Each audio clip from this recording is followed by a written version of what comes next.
so much, sir. And I'm Mohina Sehgal, the chair of IEEE IB Student Branch, and I welcome all of you, the honorable speaker, and our members, our webinar on career in electronics industry of Bangladesh. So today we have the additional managing director of Walton High Tech Industry, Mr. Ghulam Morshed. I welcome you, sir. And we all know that Walton is one of the leading electronic industry of Bangladesh right now, and they are the highest importing company and limited company in Bangladesh right now. So we have also visited their high-tech park in Gazipur. We all the members in maybe 2 or 3 months back. So we all know how they're working and how progressive they are. So it's a great opportunity for all the students or the professionals who are eager to pursue their career on electronics. It's going to be a great opportunity for all of us to hear from our speaker. And now I request our branch counselor, Dr. M.D. Kafil Islam sir, to say something and welcome our members and honorable speaker. Thank you, Anisha. Assalamu alaikum. First of all, I would like to thank Mr. Ghulam Morshed for joining us. It's a great opportunity for our students to learn from his experience. Walton, definitely, as Anisha mentioned, and we all know that it is growing very fast, and at least in last 5 to 6 years, it has a tremendous growth rate. Considering the type of the consumer electronics that we can see, there is hardly anything left that Walton has not touched to produce and manufacturing and marketing. So starting from refrigerator to cell phone, starting from air conditioner to laptop. Actually, right now I'm using a Walton laptop. I have a Walton refrigerator in my home, and I think they're doing a great job. Ghulam Morshed is actually my junior from IUT. So this is very great to see him and very lucky to have him with us so that our students and fresh graduates can learn from him. So I really welcome Mr. Ghulam Morshed Sagar on this webinar, and I think that you are going to share with your journey with Walton and your overall experience in the industry. So over to you, Anisha.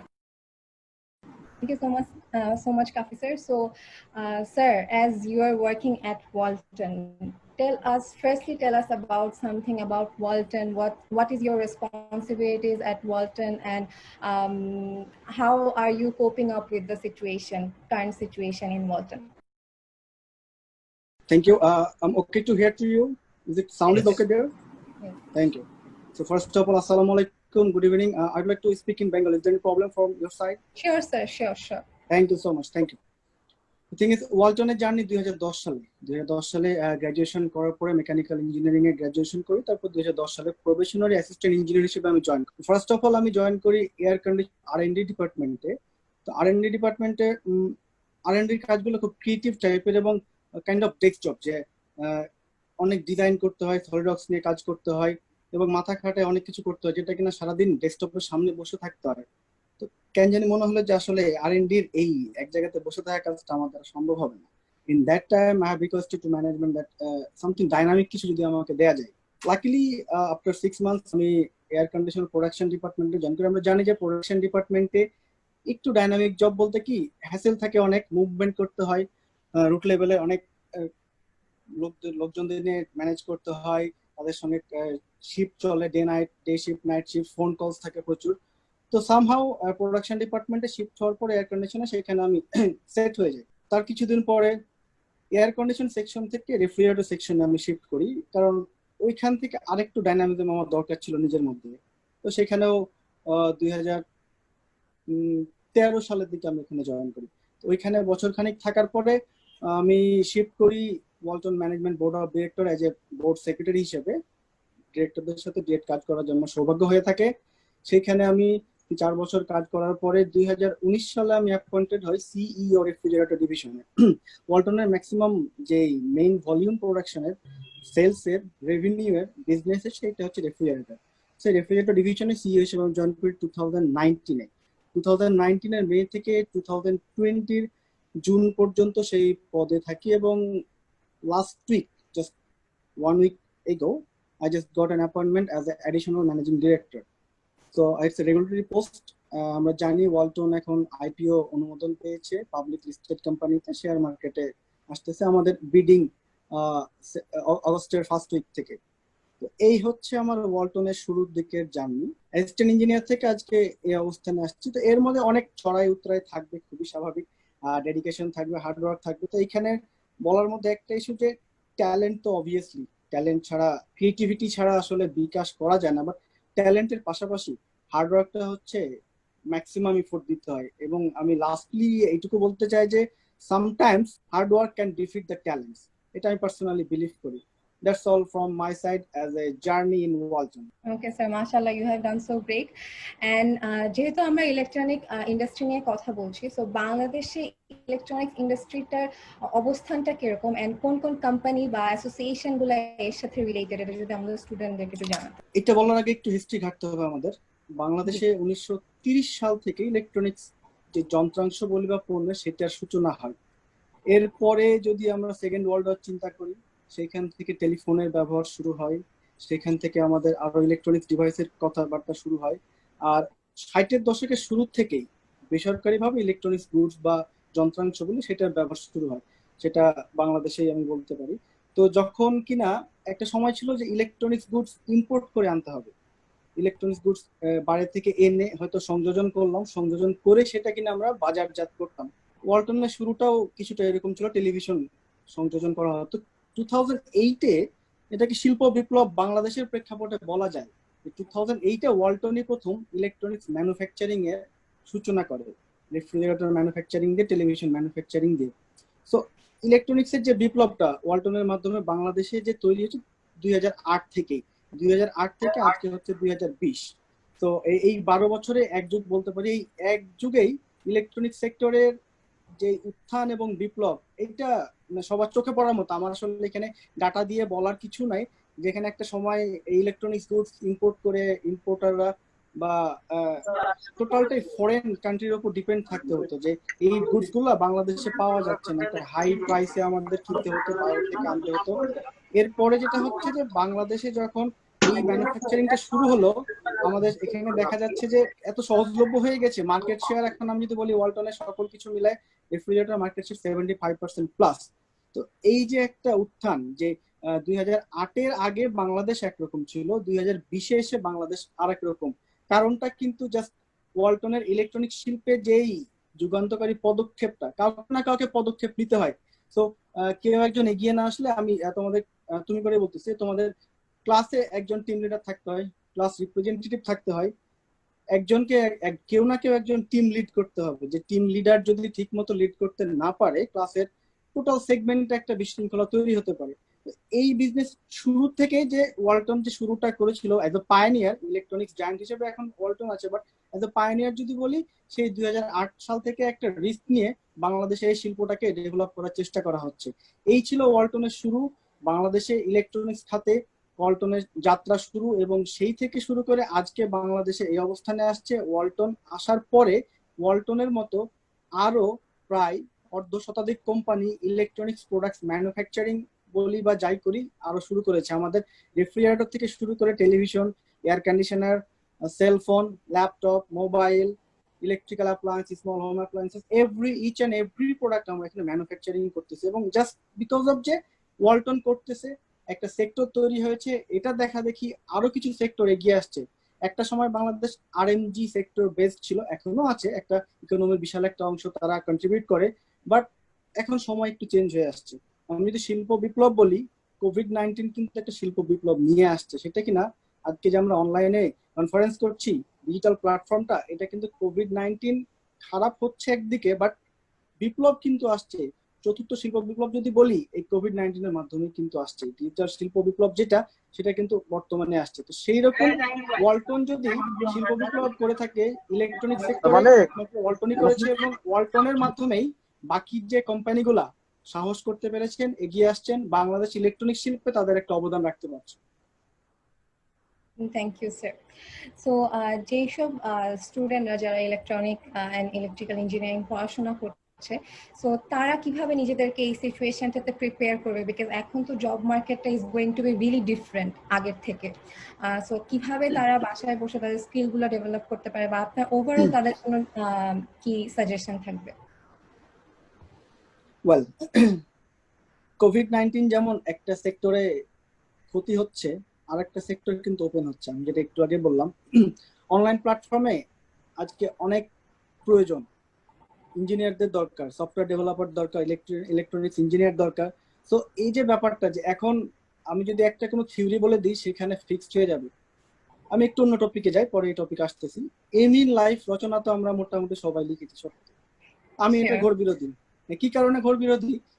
জীবনের লক্ষ্য যদি আমি বলি যে আমি doctor হব, আমি নিশ্চিত এখানে এখানে যারা শুনতেছেন বা যারা শুনবেন, যে যে এম ইন লাইফ রচনাটা লিখেছেন বা প্যারাগ্রাফ লিখেছেন, আমি মনে হয় না কেউ বলতে পারবেন যে যে রচনা আমি লিখেছিলাম ক্লাস 5-এ, 8-এ, 9-এ, সেটা এখন পর্যন্ত ধরে রাখা সম্ভব হয়েছে। আমার মনে হয় না, আমি বিশ্বাস করি না, পার্সোনালি বিলিভ করি না। তো এম ইন লাইফ রচনা লেখার মানে, প্যারাগ্রাফ লেখার মানে এম কিন্তু একটা জায়গাতে ফিক্সড করে ফেলা। তার মানে কি, হয় আমি ডক্টর হব অথবা ইঞ্জিনিয়ার হব। আর ঠিক আমাদের ওই সময়টা থেকে এখন পর্যন্ত পেশা বলতে এই কয়েকটা জায়গায়। আরো যে পড়ালেখার পেশা থাকতে পারে, পড়ালেখার পরে প্রফেশনাল লাইফে যে ভার্সাটাইলিটি আছে, সাবজেক্ট একটা ভার্সিটিতে 15 থেকে 20টা। বাট যখন আমি প্যারাগ্রাফটা লিখি, আমি কিন্তু জানি না যে এই সাবজেক্ট গুলার ইমপ্লিমেন্টেশন কি, মুভমেন্ট কিরকম হবে, এগুলো নিয়ে কিভাবে কাজ করা যায়, ক্যারিয়ার ডেভেলপ করা যায় কিভাবে, এত কিছুই জানি না। প্রথমত আমি এত কিছু জানি না। দ্বিতীয়ত হচ্ছে, আমি বলে দিচ্ছি আমি ডক্টর হব, শেষ, লাইফ কিন্তু ওখানে স্টার্ট হয়ে গেছে। কনফাইন করে দিলাম যে আমি ডক্টর হব, আমি ইঞ্জিনিয়ার হব, আমি যে আরো কিছু হতে পারি, এইটা থেকে কিন্তু নিজেকে আগে ছোট করে ফেললাম। তো এই একটা কারণে আমি এই জিনিসটা ঘোর বিরোধী, যে এই জিনিসটা লেখার দরকার নেই, শেখানোর দরকার নেই। একটা মানুষের কিন্তু ক্ষমতা অনেক, একটা মানুষ অনেক ক্রিয়েটিভিটি নিয়ে থাকতে পারে, যে তার সে কি করতে পারে, তার ক্ষমতার অসীমতার কারণে অনেক কিছু করে ফেলতে পারে। এখন পর্যন্ত যে শিল্প বিপ্লব বলি আর যাই বলি, মানুষের দ্বারাই কিন্তু হয়েছে, এখনো তাই করতেছে। তো আলটিমেটলি আমি যদি আমার টার্গেট ফিক্স করে ফেলি একটা জায়গাতে, তার মানে কি, আমি আর নিজেকে এক্সপান্ড করতে পারলাম না। আমার যে অথবা ইঞ্জিনিয়ার হব, আর ঠিক আমাদের ওই সময়টা থেকে এখন পর্যন্ত পেশা বলতে এই কয়েকটা জায়গায়। আরো যে পড়ালেখার পেশা থাকতে পারে, পড়ালেখার পরে প্রফেশনাল লাইফে যে ভার্সাটাইলিটি আছে, সাবজেক্ট একটা ভার্সিটিতে 15 থেকে 20টা। বাট যখন আমি প্যারাগ্রাফটা লিখি, আমি কিন্তু জানি না যে এই সাবজেক্ট গুলার ইমপ্লিমেন্টেশন কি, মুভমেন্ট কিরকম হবে, এগুলো নিয়ে কিভাবে কাজ করা যায়, ক্যারিয়ার ডেভেলপ করা যায় কিভাবে, এত কিছুই জানি না। প্রথমত আমি এত কিছু জানি না। দ্বিতীয়ত হচ্ছে, আমি বলে দিচ্ছি আমি ডক্টর হব, শেষ, লাইফ কিন্তু ওখানে স্টার্ট হয়ে গেছে। কনফাইন করে দিলাম যে আমি ডক্টর হব, আমি ইঞ্জিনিয়ার হব, আমি যে আরো কিছু হতে পারি, এইটা থেকে কিন্তু নিজেকে আগে ছোট করে ফেললাম। তো এই একটা কারণে আমি এই জিনিসটা ঘুরে বলতে, যে এই জিনিসটা লেখার দরকার নেই, শেখানোর দরকার নেই। একটা মানুষের কিন্তু ক্ষমতা অনেক, একটা মানুষ অনেক ক্রিয়েটিভিটি নিয়ে থাকতে পারে, যে তার সে কি করতে পারে, তার ক্ষমতার অসীমতার কারণে অনেক কিছু করে ফেলতে পারে। এখন পর্যন্ত যে শিল্প বিপ্লব বলি আর যাই বলি, মানুষের দ্বারাই কিন্তু হয়েছে, এখনো তাই করতেছে। তো আলটিমেটলি আমি যদি আমার টার্গেট ফিক্স করে ফেলি একটা জায়গাতে, তার মানে কি, আমি আর নিজেকে এক্সপান্ড করতে পারলাম না। আমার যে ভার্সেটাইলিটি, আমার ক্রিয়েটিভিটি, এটা আর এক্সপান্ড হচ্ছে না। ফিক্স গোল ধরে নিচ্ছি যে আমি ওটা হব, ওটা হওয়ার জন্য আরো কিছু করতে হবে। তো আমি আমি খুশি হয়ে যাচ্ছি যে আমি ডক্টর হলে আমি খুশি, আমি ইঞ্জিনিয়ার হলে আমি খুশি। আমার খুশির লেভেলটা লিমিটেড। কেন আমরা লিমিটেড করতে যাচ্ছি? আমি এটার মানে সবার প্রতি একটা রিকোয়েস্ট, যে মানে আমি কি হব সেটা ফিক্সড করার দরকার নাই। হ্যাঁ, এটা বলতে পারি যে আমি অনেক বড় কিছু হব, আমার ভিশন অনেক থাকবে, আমি একটা লেভেল পর্যন্ত যাব, কিন্তু please don't fix your goal in a single point, যে আমি ওটাই হব। ডক্টর হওয়ার পরে, ইঞ্জিনিয়ার হওয়ার পরে আরো কিছু যে করার সম্ভাবনা আছে, তখন কিন্তু মনের মধ্যে জাগে যে আরে আমি যদি এই সেক্টরে কাজ করতাম, আমি ভালো করতে পারতাম, হোয়াট এভার। আবার এই আরেকটা প্রবলেম হচ্ছে যে প্যারেন্টসরা প্রেশার ক্রিয়েট করে যে তোমার কিন্তু ওইটাই হইতে হবে। তো এইটারও আমি একটা ঘোর বিরোধী। তো আলটিমেটলি জীবনের লক্ষ্য কি হবে বা আমি কি করতে চাচ্ছি, আমি যদি ফিক্স করে দেই, আমার প্যারেন্টস যদি ফিক্স করে, আমার গার্ডিয়ান যদি ফিক্স করে, এইটা লিমিটেড হয়ে যাবে, একটা জায়গা থেকে থেমে যাবে। বেটার আমার কি ভালো লাগছে, আমি কি করতে চাচ্ছি, আমার নিজের মধ্যে ফিল হবে। প্রত্যেকে জানে তা সে কোন কাজে পারদর্শী। কম্পিউটার সায়েন্স ইঞ্জিনিয়াররা প্রোগ্রামিং এ যদি ভালো না করে, যদি আগ্রহ না থাকে, এই কম্পিউটার সায়েন্স ইঞ্জিনিয়াররা কখনো ক্রিয়েটিভিটি শো করতে পারবে না। আমি আমি আমি নিজের কথাই বলি যে আমি মেকানিক্যালে আমাদের একটা ক্রেডিট ছিল, কাফি ভাই জানেন এখানে হয়তো কম্পিউটার সিএসসির একটা 2 ক্রেডিটের একটা কোর্স ছিল প্রোগ্রামিং এর জন্য। মানে কোন রকম কষ্ট করে সিজিপিএ তোমরা মোটামুটি জানোই, সি প্লাস বা কিছু একটা পেয়েছিলাম। সি প্রোগ্রামিংটা আমার মাথায় টোটালি মানে নিতে পারতাম না, মানে কেমন যেন একটু উদ্ভট মনে হতো যে আমি ওটার জন্য পারফেক্ট না, আমি মনে করতাম। এখন যদি কোনো কারণে আমি যদি প্রোগ্রামিং নিয়ে পড়ালেখার জন্য নিজেকে ডেডিকেটেড করতাম, আমি নিশ্চয়ই ওখান থেকে অনেক একটা ম্যাসাকার অবস্থা হতো। তো আলটিমেটলি যে যেটার প্রতি মজা লাগে, যার যেটা ভালো লাগে, যার ক্রিয়েটিভিটি যেখানে নিজের মতো করে ফ্লারিশ করতে পারবে, আমার মনে হয় সে সেটাই করা উচিত। আর এই মুহূর্তে ইনস্ট্রাকশন যেটা হচ্ছে যে আমরা এটা বলবো না যে না ফেসবুক ব্যবহার করা যাবে না, এটা করা যাবে না, হ্যান করা যাবে না, ত্যান করা যাবে না, এগুলো হচ্ছে যে বইয়ের কথা, এগুলো হচ্ছে পরামর্শ দেওয়ার জন্য দু একটা কথা, এইসব কথা বলার দরকার নাই। ফেসবুকের টাইমে ব্যবহার করা যাবে, প্রবলেম নাই। কাজের মাঝখানেও ফেসবুক ব্যবহার করা যায়। এন্ড সারাদিন যদি আমি সবকিছু ফালাই দিয়ে ফেসবুক ব্যবহার করি, দ্যাটস ডিফারেন্ট। বাট ফেসবুকে শিক্ষণীয় জিনিস আছে, ফেসবুক থেকে আমরা কাজ করতে পারি। আজকে যে আমি এই ওয়েবিনারে জয়েন করতেছি, কাফি ভাই আমাকে মেসেঞ্জারেই কিন্তু লিঙ্কটা পাঠিয়েছেন। তো ফেসবুক কিন্তু কাজের, অকাজের কিন্তু কিছু না। প্রত্যেকটা জিনিসেরই ভালো খারাপ দিক আছে। আমরা খারাপ দিকটা অ্যাভয়েড করে ভালো দিকটাকে যদি মেনটেন করতে পারি, এখন অনলাইনে অনেকগুলো কোর্স অ্যাভেলেবেল আছে, দেশে বাইরে অনলাইনে অনেক কোর্স অ্যাভেলেবেল যেগুলো কিনা এই ইঞ্জিনিয়ারিং সাবজেক্টের সঙ্গে রিলেটেড। তো আমরা এই কোর্সগুলো করতে পারি। আর এমনটা কেন নয় যে বাসায় বসে থাকলে নিজেকে দুর্বল বা মানে অকেজো মনে হচ্ছে। বাসায় বসে থেকে তো আমি অনেক কিছু ক্রিয়েটিভ করতে পারি, আমি চিন্তা করতে পারি। আমার চিন্তা শক্তি অনেক, মানে আমাদের তো চিন্তার কোনো মানে লিমিট না, লিমিটলেস একটা ব্যাপার, যে মানুষের যে ব্রেন, এর যে চিন্তা শক্তি, এটা অসীম একটা ব্যাপার। আমি চিন্তা করি, ভালো কিছু চিন্তা করি। কোভিডটা পার হলে আমি ওই কাজটা করব, কোভিডের এই সিচুয়েশনটা পার হলে আমি এই প্ল্যানটা করব, এই জায়গাটুকু আমি ফিক্স করে রাখলাম, এটা করবো। সো আলটিমেটলি আমি কিছু যদি করতেও না পারি, আমি চিন্তা করতে পারি। আলটিমেটলি একটা কথা আছে, যদি কেউ যদি খারাপ কাজ করে তাকে বাধা দাও, যদি না পারো মনে মনে অনুতপ্ত হও। তো ব্যাপারটা এরকম যে আমি এখন কিছু করতে পারছি না, আমার অ্যাবিলিটি নাই, আমার বাইরে যাওয়ার অ্যাবিলিটি নাই, আমার রিসোর্স নাই, আমি সাপোর্ট পাচ্ছি না, হোয়াট এভার, আমি ইন্টারনেটে প্রবলেম হচ্ছে, আমার ডিভাইস নাই, আমার স্মার্টফোন ভালো একটা ডিভাইস নাই যে আমি একটা এরকম ওয়েবিনার করবো, আমি ভালো কিছু করবো, আমি অনলাইনে ক্লাস করবো, হোয়াট এভার, নো প্রবলেম। তোমার যেটুকু আছে তুমি সেটুকু কাজে লাগাও। ব্রেন আছে, ব্রেনটাকে কাজে লাগাও, চিন্তা করে রাখো, প্ল্যান করে রাখো, রুট ম্যাপ করে রাখো যে এইটা শেষ হলে আমরা এইটা করব। তো ফিক্স যদি কোনো প্ল্যান আমি বলি, ফিক্স কোনো প্ল্যান তোমার টিচার বলে, ফিক্স কোনো প্ল্যান তোমার প্যারেন্টস বলে, আমার মনে হয় এটা খুব একটা ওয়ার্ক করবে। So better work your brain, own thought নিয়ে কাজ করো, ওন থট নিয়ে মুভ করো, যে এইটা করতে আমার ভালো লাগতেছে, এটা করলে আমার ভালো লাগবে, আমার একটা স্যাটিসফ্যাকশনের ব্যাপার থাকতে পারে। প্রত্যেকেরই একটা সন্তুষ্টি থাকে, যে সন্তুষ্টি অর্জন যদি নিজে থেকে না করা যায়, তো আলটিমেটলি সেটা কাজ করার জন্য কাজ করা হবে। এ প্লাস পাওয়া, ফার্স্ট হওয়া, that's not our ultimate goal. A plus পাইতে হবে না সেটা বলি নাই, এ প্লাস পাও, বাট নিজেকে ফ্লারিশ করো, তোমার যেসব সেক্টরে তোমার ভালো লাগে এইসব সেক্টরে তুমি ফ্লারিশ করো, that's it. Okay, thank you so much. So, COVID-19 response টা কি, মানে ওয়ালটনের পক্ষ থেকে COVID-19 এর জন্য রেসপন্সটা কি বা কি করা হচ্ছে? কোভিড-19 এর শুরুতেই মার্চ মাসের 24 তারিখ থেকে মনে হয়, আমার যেটুকু মনে পড়ে 24 বা 25 থেকে গভর্নমেন্ট যেটা অর্ডার আসে যে অফিস আদালত ফ্যাক্টরি এই জনসমাগম রিলেটেড যা যা আছে সবকিছু থেকে ছুটির নোটিশ একটা আসে যে আমরা এখন বন্ধ রাখতে হবে। আমার স্পষ্ট মনে আছে যে সেই সূত্র ধরে আমাদের ওয়ালটন ম্যানেজমেন্ট আমাদের পক্ষ থেকেও সেইভাবেই আমরা আমাদের ফ্যাক্টরি ক্লোজ করে দেই। কিন্তু ম্যানেজমেন্টের একটা ইনস্ট্রাকশন ছিল যে আহ, এখন যেহেতু আমাদের ইঞ্জিনিয়াররা তো কাজ না থাকলে তারা তাদের মতো কাজ করবে, বাট আইডল যেন না থাকে। কি আইডল তো না থাকার জন্য উপায় কি? সিএসআর করো, হেল্প করো পিপলকে। গগলস বানানো হয়েছে এর মাঝখানে, ফেস শিল্ড বানানো হয়েছে, আমাদের ইঞ্জিনিয়ারে মোল্ড ডিজাইন করে মোল্ড এখানে বানিয়ে সেই প্রোডাক্ট আমরা অনেক জায়গায় দিয়েছি, সেই খবর হয়তো বা পেপার পত্রিকা আসছে। তারপরে কি আমরা সেফটি সেফটি যে ইকুইপমেন্ট, সেফটি ডিভাইস যেগুলো আছে সেগুলো আমরা পুরো বাংলাদেশে প্রোভাইড করলাম।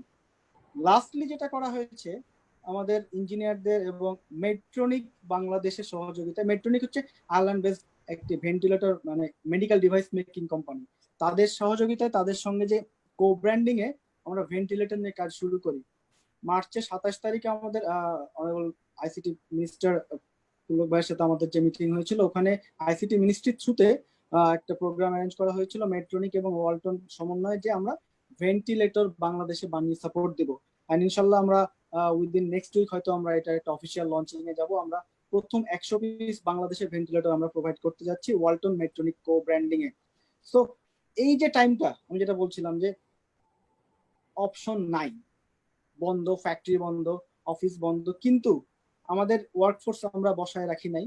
আমাদের ম্যানেজমেন্টের একটা রিকোয়েস্ট ছিল যে এই সময়ে বাংলাদেশের লোকজনকে যেভাবে সাপোর্ট করা যায় আপনারা যেন ডেডিকেটেডলি ওয়ার্ক করেন, অ্যান্ড উই ডিড ইট।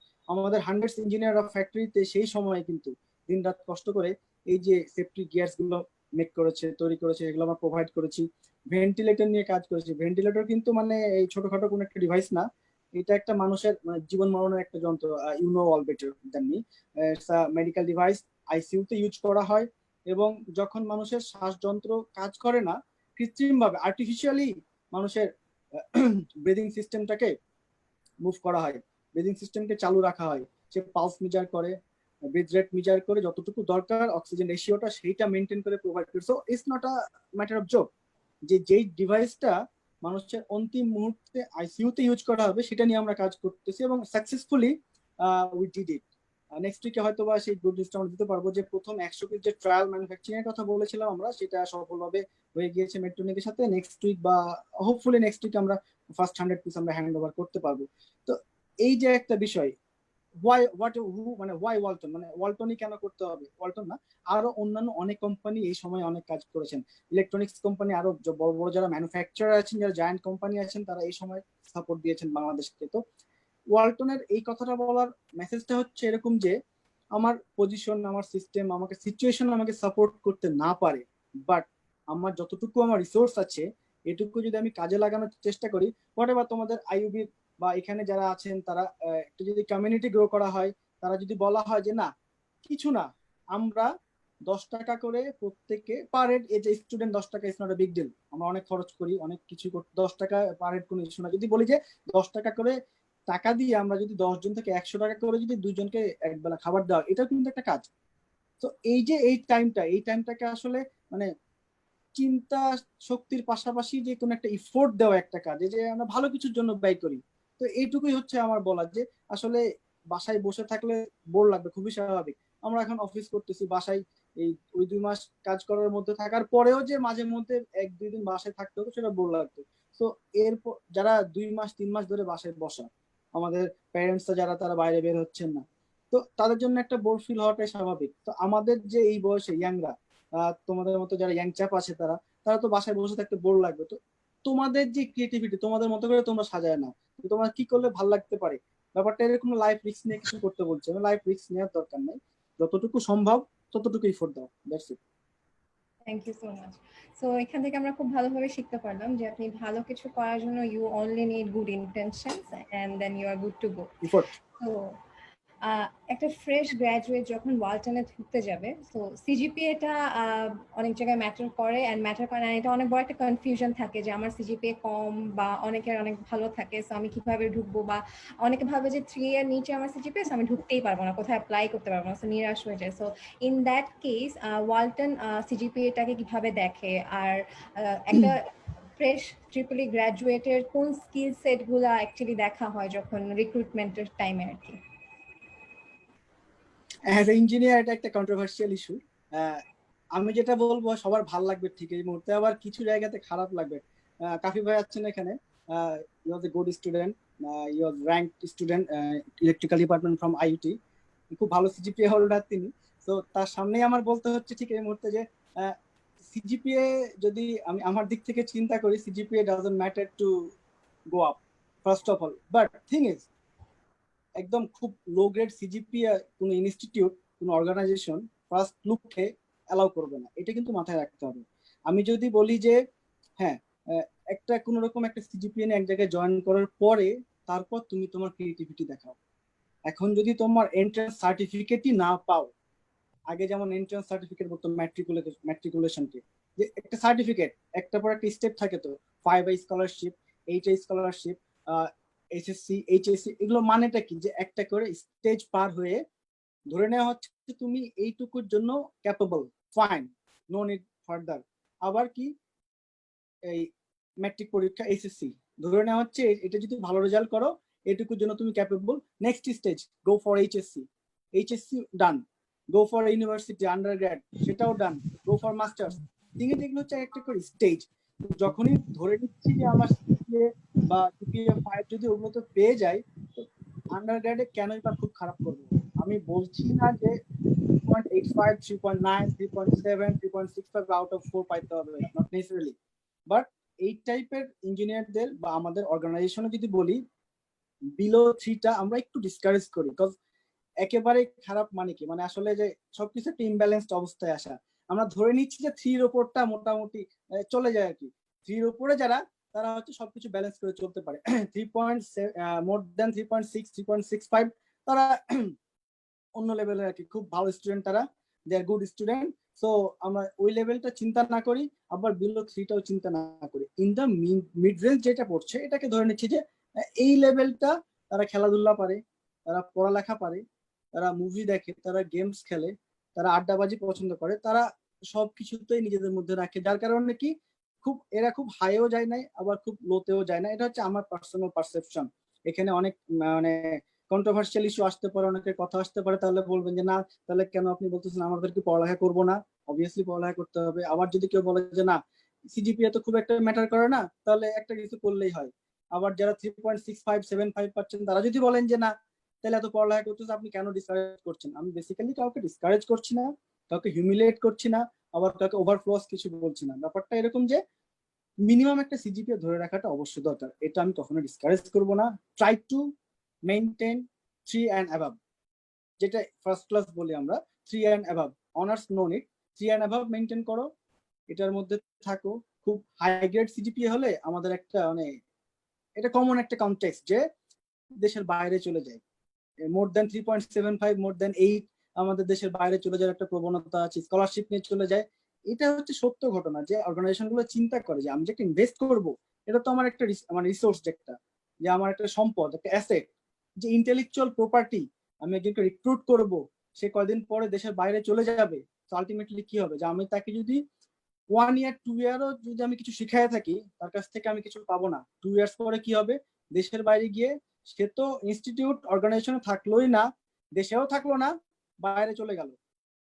আমি ডিসকারেজ করছি না বাইরে যাওয়া, বাট আমার কথা হচ্ছে যে যদি আমি কোথাও জয়েন করি, দেন সেখানে যেন একটু টাইম দিই।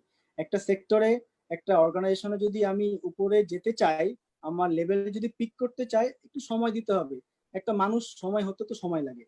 বাস্তবতা, 18 বছর বয়স না হলে আমি মানে প্রাপ্তবয়স্ক বলি না।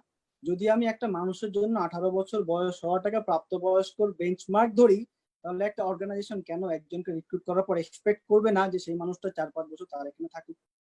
সো থাকার যে ব্যাপারটা, নিজের মধ্যে একটা মানে আগ্রহ থাকতে হবে যে আমার এইটা ভাল লাগতেছে, এই কোম্পানিতে আমি জয়েন করলাম, এই কোম্পানিতে আমার ভাল লাগতেছে, এর সবকিছু আমার ভাল লাগে, একটা ভালোবাসা তৈরি হইতে হবে যে না, আমি যা করতেছি ভালো লাগে করতেছি। কাজ তো সবাই করে, কাজের তো অভাব নাই। কাজ এই একটা অর্গানাইজেশনের রুট থেকে টপ পর্যন্ত সবাই কাজ করে, কিন্তু যে ডেডিকেশনটা এটা সবার মধ্যে আসে না। আসার চেষ্টা হয়তো আমাদের কম থাকে, কিন্তু যারাই কিনা ডেডিকেশন দিয়ে কাজ করে, যারাই মোটামুটি একটা লেভেলে হার্ড ওয়ার্ক করে, তারাই কিন্তু দেখবেন যে একটা লেভেল পর্যন্ত পৌঁছে গেছে। অনেক হিস্ট্রি আছে, অনেক ইতিহাস ঘাটলে দেখা যাবে যে রুট লেভেল থেকে শুরু করে আজকে এই পর্যন্ত আসছে। বিভিন্ন কোম্পানির সিইও, বিভিন্ন কোম্পানির সিইও, তাদের কিন্তু তাদের পরিশ্রম দিয়ে উঠে আসছে। তো আমার রিকোয়েস্ট একটা, যে যদি আমি প্রথমত আমি ডিসকারেজ করবো না, বাট বলবো যে দেশে থাকলে মনে ভালো। দেশে থাকলে যেটা হবে যে দেশকে কিছু দেওয়ার জন্য আর কি। আমরা তো মুক্তিযুদ্ধ করি নাই, আমরা জানি না 1971 কি হয়েছিল। তো এটা এরকম কেন চিন্তা করি না যে যুদ্ধ করি নাই, দেশ স্বাধীন করার ব্যাপারটা আমাদের ফিল্ডটা আসে নাই। তো এখন আমাদের হাতে কিন্তু কিছু দায়িত্ব আছে যে দেশটাকে আমাদের এগিয়ে নিয়ে যেতে হবে। আজকে আমাদের কিছু করতে হতে পারে, একা কিছু করা সম্ভব না। কোশ্চিন আসবে এখন যে আমি একা কিভাবে দেশ পরিবর্তন করবো? আসলে একা দেশ পরিবর্তন করা সম্ভব না। একা দেশ পরিবর্তন করতে গেলে দেশের প্রধানমন্ত্রী হতে হবে, প্রেসিডেন্ট হতে হবে। সেটা তো একজন একজন করেই হবে, 500-1000 জন তো সেটা হবে না। তো কি করতে হবে, যার যার জায়গা থেকে আমরা চেষ্টা করি। আমরা যদি রাস্তাঘাটে বের হয়ে কিছু একটা হলেই প্রশাসনকে দায়ী করি, আমার কথা হচ্ছে প্রশাসনকে দায়ী না করে ওটুকু তো আমারও দায়িত্ব, আমি তো কন্ট্রিবিউট করতে পারি। তো আমার কন্ট্রিবিউশন যদি আমি যেখানে কাজ করছি সেখানে যদি দেই, আজকে তোমরা ভার্সিটিতে যদি স্টুডেন্ট হয়ে থাকো, তুমি যদি তোমার ভার্সিটিকে কন্ট্রিবিউট করো, ভার্সিটির সবকিছু সংরক্ষণ করো, ঠিকঠাক ভাবে মেনে চলো, তাদেরকে কোঅপারেট করো, এটা কিন্তু একটা কন্ট্রিবিউশন। আমি আমার যে অর্গানাইজেশনে থাকবো সেখানে যদি আমি কন্ট্রিবিউট করি, সেই অর্গানাইজেশন যদি দেশকে কন্ট্রিবিউট করে, আলটিমেটলি তোমরা কিন্তু এক একজন সেই অর্গানাইজেশন হয়ে দেশের পক্ষে কিন্তু এক একজন দেশের শিল্প বিপ্লবের কিন্তু যোদ্ধা। আমি এটা পার্সোনালি বিলিভ করি যে নিজেকে যদি যোদ্ধা মনে করতেই হয়, 1971-এর আগে জন্ম নেওয়াটা ম্যান্ডেটরি না। 2020-তে জন্মগ্রহণ করেও 1971-এর পরে জন্মগ্রহণ করেও কিন্তু এক একজন যোদ্ধা হতে পারে, যদি কিনা আমি পজিটিভলি দেশের কোনো ভালো কাজে, দেশের কোনোভাবে যদি আমি নিজেকে কন্ট্রিবিউট করতে পারি।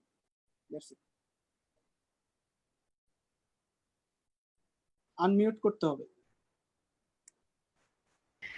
Okay, sorry.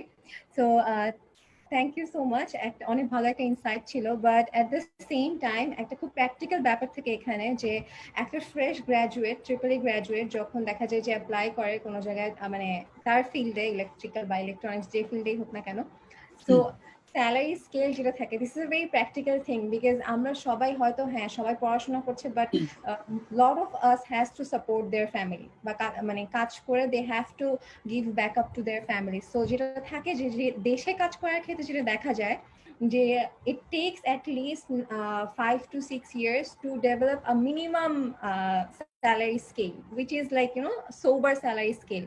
But দেখা যায় যে যখন সেই সেম স্টুডেন্টে দেখা যাচ্ছে যে সেম স্কিলের সাথে দেশের বাইরে, অ্যান্ড উই অল নো যে বাংলাদেশ থেকে কিন্তু অনেক পরিমাণে ইঞ্জিনিয়ার্স মিডল ইস্টে যায়, because they have higher paying scale than us.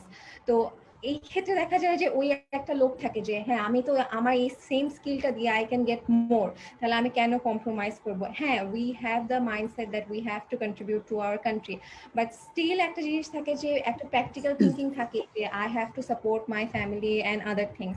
তো এই ক্ষেত্রে যেমন আমরা আপনাকে দেখতে পাচ্ছি যে associate managing director, it's not a small position, like this is a very big position. So এটা generally একটা company CEO বা সেই related যদি হ্যাঁ personally সে inherit করে কোম্পানিটা, then it's very easy to go on that position, otherwise এত easily এটা হওয়া যায় না। সো আমার মনে হয় যে আপনি যদি সেই স্টুডেন্টগুলোর উদ্দেশ্যে কিছু বলতেন যারা মনে করে থাকে, বা আমিও মানে পার্সোনাল থেকে বলি যদি, যে এরকমই মনে হয় যে it's very hard to get on that level যেখানে কিনা আমি একটা সোবার ইনকাম পাবো বা একটা সোবার পজিশন পাবো যেখানে I can help my family আর কি।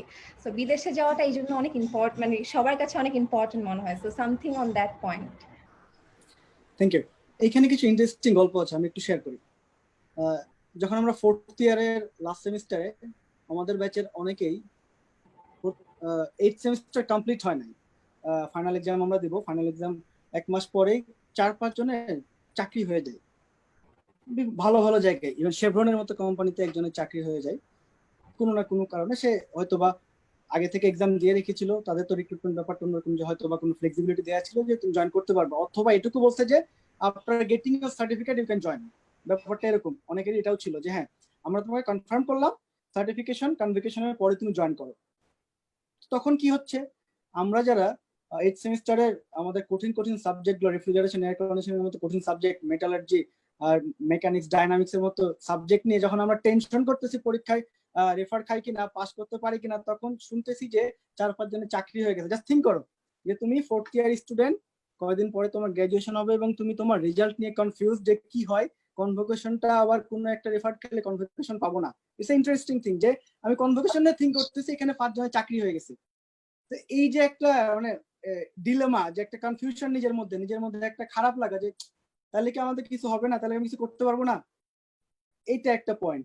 এট দ্য সেম পয়েন্ট যখন পাস করার পরে চাকরিতে জয়েন করতেছি, অমুকে 25K পায়, আরেকজন 30K পায়, 35K পায়, 45K পায়। আমরা যারা শুরু করি না প্রথম দিকে, প্রথম 1-2 সপ্তাহ, তাহলে কি আমাদের কিছু হবে না, তাহলে করিটা কি, মানে সবাই ভালো ভালো জায়গায় চলে যাচ্ছে। তো এই যে স্যালারির ব্যাপারটা, এটা একটু আপেক্ষিক। আইনস্টাইনকে আমি পছন্দ করি তার আপেক্ষিক তত্ত্বের জন্য। এই একটা তত্ত্ব দিয়ে পৃথিবীতে যে কোনো কনটেক্সট, যে কোনো টপিককে এক্সপ্লেন করা যায়, এটা একটা আপেক্ষিক তত্ত্বের মতোই। আমার কাছে ঠিক ওই সময়ে যে ঘটনাগুলো মনে হয়েছিল, এখন নিজের কাছে মনে হলে একটু হাসি পায় যে ওগুলো নিয়ে কেন মন খারাপ করতাম। নিজের মধ্যে একটা সাফোকেশন হতো, ফ্রাস্ট্রেশন আসতো যে আমি চিন্তা করতেছি আমি পাস করতে পারবো কিনা, আর একজন খবর দিচ্ছে আমাকে আমি এই পাস করার পরপরই চাকরিতে জয়েন করবো, কনফার্মেশন পেয়ে গেছি, আবার যখন পাস করলাম, অনেকে জয়েন করে ফেলছে, তখনও আমি প্রথম 2 সপ্তাহ আমি ওয়ালটনে জয়েন করি কনভোকেশনের 25 দিনের মাথায়, কনভোকেশন হওয়ার 25 দিনের মাথায়, দ্যাট ইজ ডিফারেন্ট স্টুডিও পরে বলতেছি। তো এই 25 দিনের মধ্যে অনেকে ম্যাক্সিমামই জয়েন করে ফেলছে। তখন আমার মধ্যে একটা নিজের মধ্যে ইয়া সৃষ্টি হচ্ছে যে তাহলে উপায় কি এখন, যে কি করি, এত স্যালারিতে একজন জয়েন করছে, অমুক বড় ভাই অমুক জায়গায় জয়েন করতেছে, অমুক জায়গায় চাকরি করতেছে, না জানি খুব ভালো আছে। এই যে অবস্থানটা, তখন মনে হচ্ছিল তারা খুব ভালো আছে। আবার যখন নিজে একটা কিছু পাওয়া যায়, আবার তখন এই আমি কত কম্পারিজন করি। মানুষ প্রত্যেকটা স্টেজে গিয়ে প্রবলেম হচ্ছে যে আমি কম্পেয়ার করতেছি আর এক জায়গাতে মনে হয় ভালো আছে, ওই পারে মনে হয় সুখ আছে, ওই জায়গাটাতে মনে হয় খুব সবাই ভালো আছে। ব্যাপারটা আসলে কিন্তু এরকম না। আমাদের অনেক ফ্রেন্ড দেশের বাইরে আছে, কাফি ভাইয়া আছে এখানে, তাদেরও ম্যাক্সিমাম ফ্রেন্ড দেশের বাইরে আছেন। যে ব্যাপারটা কিন্তু যেটা আমরা বলতেছি যে একজন স্টুডেন্টের কাছে, গ্রাজুয়েট আন্ডারগ্রেড স্টুডেন্টের কাছে এটা মনে হতে পারে যে মিডল ইস্টে অনেক হাই স্যালারি দেয়। বিহাইন্ড দ্য স্টোরি কিন্তু এরকম না। হাই স্যালারি যদি দিয়ে থাকে, তোমার ওইখানে যে কষ্ট আর ডিসস্যাটিসফ্যাকশন, তুমি তোমার বাসায় তোমার বাবা মার সাথে থেকে, তোমার আত্মীয় স্বজনের সাথে সারাদিন টাইম কাটায়, অফিসের পরে গিয়ে দেখা করতে পারতেছো, ফ্রেন্ডদের সাথে মিট করতে পারতেছো, হ্যাং আউট করছো সপ্তাহে 1 দিন বা 2 দিন, এই সকল কিছু কিন্তু তোমাকে স্যাক্রিফাইস করতে হচ্ছে। তোমার যে কোনো একটা কিছু স্যাক্রিফাইস করতে হবে। এটা দেওয়ার পরে তুমি ওখানে যাচ্ছ। স্যালারি ডিপেন্ডস তোমার এক্সপেরিয়েন্সের উপরে। কোন দেশ ফ্রেশ গ্রাজুয়েটকে কখনো হাইলি পেড স্যালারি করে না, কোন অর্গানাইজেশনে করে না, খুবই স্বাভাবিক। তুমি যখন চিন্তা করবা যে তুমি একজন এন্ট্রি লেভেল একজন ফ্রেশ গ্রাজুয়েট, বাট ওয়ালটনের ঠিক এই মুহূর্তে ফ্রেশ গ্রাজুয়েটদের স্যালারি যে স্ট্রাকচার, আই ক্যান অ্যাসিওর বাংলাদেশের যে কোনো মাল্টিন্যাশনাল কোম্পানির থেকে এখন স্কেল আমাদের ভালো। এই ঠিক এই মুহূর্তে খুব ভালো স্কেল এখন মাল্টিন্যাশনাল কোম্পানিগুলোর চেয়েও।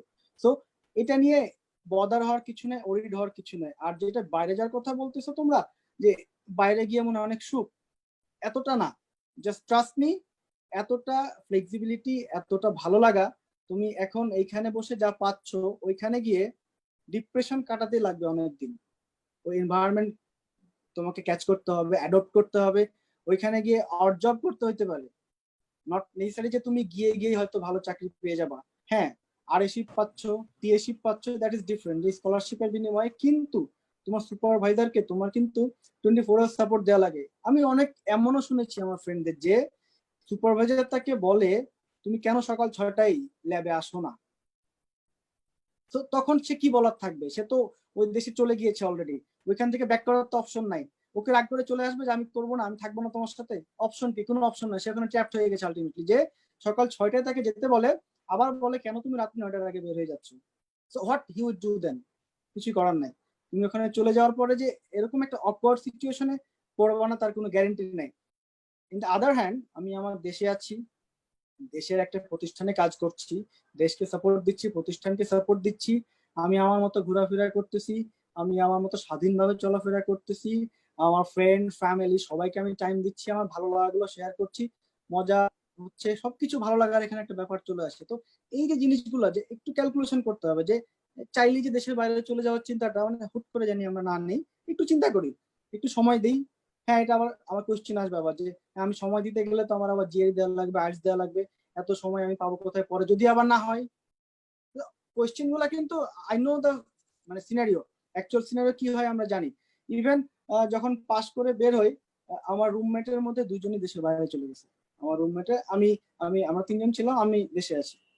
তো ওই সময় একটা অবস্থান ছিল যে দেশের বাইরে চলে গেলে হয়তো খুব ভালো হয়ে যাবে, বাট ব্যাপারটা এরকম না। দেশ এখন অনেক ডেভেলপ হয়েছে। ইলেকট্রনিক সেক্টর বলি, শিল্প বিপ্লব যেটা বললাম, যাই বলি, জব সেক্টর বলি, দেশের বর্তমান অবস্থা আগের চেয়ে অনেক অনেক অনেক ভালো। সেক্টর গুলো ডেভেলপ করতেছে, অনেক নতুন নতুন সেক্টর ওপেন হচ্ছে। আমাদের এক্সপানশন, আমি যদি 2010 সালে যখন জয়েন করি, এই 10 বছরের অল্টারনেট যে ডেভেলপমেন্ট, সেটা হিউজ একটা ডেভেলপমেন্ট। এই মার্কেট শেয়ার আমি জয়েন করি তখন ফ্রিজের মার্কেট শেয়ার ছিল near about 55-58%, and now it's 75%। তো একটা দেশের 75% মার্কেট শেয়ার দখল করে যে প্রোডাক্টটা, যে কোম্পানি, যে ব্র্যান্ডের, তো তার কি পরিমাণ ম্যান পাওয়ার সাপোর্ট লাগবে, তার কি পরিমাণ ইঞ্জিনিয়ার লাগবে। আমরা আর&ডি সেক্টরটাকে বলি ক্রিয়েটিভ জোন, সৃষ্টি সুখের উল্লাস, বাংলা একটা কথা আছে। ওইখানে ইঞ্জিনিয়ারদেরকে ওপেন ছেড়ে দেওয়া হয়, তারা তাদের মতো চিন্তা করে। কোনো প্রেশার ক্রিয়েট করা হয় না যে এটা বানাতে হবে, এটা বানান। জাস্ট বলে দেওয়া হয় যে ওয়ার্ল্ড ক্লাস একটা প্রোডাক্ট বানানোর জন্য আপনার যে লেভেলে থিঙ্ক করার আপনি থিঙ্ক করেন, আপনার যা যা সাপোর্ট লাগে আপনি বলেন, we will provide. And that's why Walton আজকে এই পজিশনে আসছে। বাংলাদেশের এখন জায়ান্ট ইলেকট্রনিক্স ম্যানুফ্যাকচারিং কোম্পানির মধ্যে ওয়ালটন এই মুহূর্তে 1 নম্বর, জাস্ট বিকজ অফ আমরা ইঞ্জিনিয়ারদের স্বাধীনতা দিয়ে রাখছি। আমরা ইঞ্জিনিয়ারদের বলছি যে তোমরা তোমাদের মতো চিন্তা করো, তোমরা তোমাদের ব্রেনটাকে ক্রিয়েটিভ ভাবে চিন্তা করো, এবং এখানে কোনো ফিক্সড কোনো কাজ থাকবে না যে আমি জাস্ট এই কাজটাই করব। ইউ আর ওপেন, তুমি ফ্রি, তোমার ব্রেনকে তুমি ফ্রি ভাবে স্বাধীনভাবে কাজে লাগাও। তো এই একটা মানে ফাইনালি জাস্ট এইটুকু, এই জন্য বলা যে পাস করলাম, গ্রাজুয়েট হলাম, ঠাস করে একটা জিআরই আইএলটিএস দিয়ে আমি দেশের বাইরে চলে গেলাম। এইটা কিন্তু দায়িত্ববোধের মধ্যে পড়ে না। পার্সোনালি আমার থট, এটার কন্ট্রোভার্সিয়াল ইফেক্ট আসতে পারে অনেক, বাট আমার থট হচ্ছে যে এটা কিন্তু দায়িত্ববোধের মধ্যে পড়ে না। সেই ক্লাস প্লে থেকে আন্ডারগ্রেড পর্যন্ত আমি কিন্তু এই দেশে কিন্তু মানুষ, এই দেশের সবকিছু কাছে আমি ঋণী।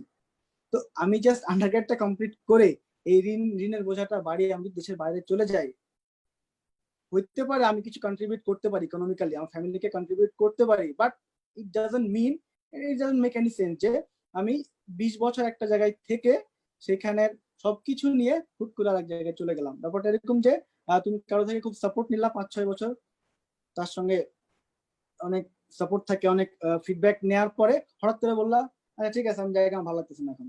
এই ব্যাপারটা কিন্তু এরকম কাইন্ড অফ একদম এরকম যে আমার ঠিক আছে, আমার আন্ডারগ্রেড হয়ে গেছে, আমার ভালো লাগতেছে না, আমি দেশের বাইরে চলে যাই। লাভ নেই, লাভ নেই।